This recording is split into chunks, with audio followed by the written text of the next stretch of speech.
Alright guys, I'm back. I forgot to explain my student that I'm going to be working with, and don't know how I forgot it, but good thing I remembered, because yeah, that'd have been bad. I picked Joe. Joe has ADHD.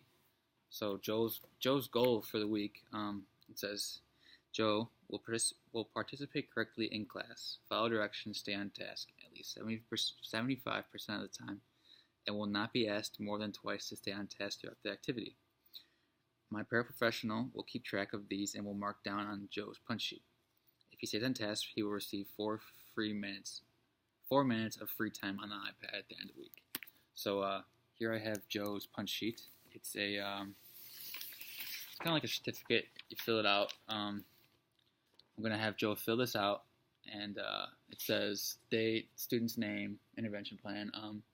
So it says it would be Joe in this case. Joe will carry a certificate in his agenda. This is going to be the punch sheet, the certificate.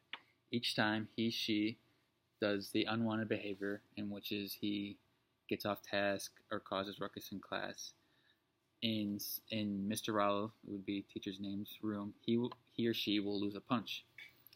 If he can make it through 5 days without losing 3 punches, Joe will earn whatever reward he or she is working for. Upon loss of the 3rd punch, Joe will report to Mr. Rallo's to discuss his difficulties and get a new certificate to start. So if he gets through the week without getting punched 3 times, stay on task. So if he gets a punch, he's being disruptive in class. He's not listening. He's not following the directions. So if he can stay on task for all week, he will get the free time at the end of the week on the iPad. He'll get 4 or 5 minutes of free time to play games, Angry Birds, whatever he wants to do. So yeah, and then throughout my lesson plans, I have certain modifications I've made for Joe. And one of them we're reading a book in the back. It's the Bernstein Bears one. We're reading the book, and instead of keeping him on the floor, I've decided that he can have the option to either stay in the back so he can stand up if he needs to move around. He has ADHD, so he's going to get a little bit distracted.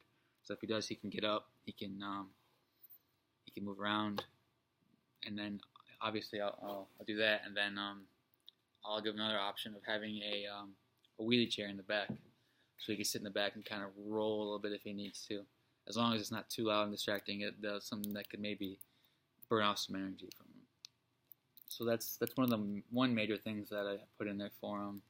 There was other throughout each lesson. I would go to Joe and make sure that he is understanding what's going on. If he needs a break. There was another lesson, and I'm not sure which one I put it in right now, but I'll have him actually during one of we'll be writing something kind of longer, so I'll give him a little break.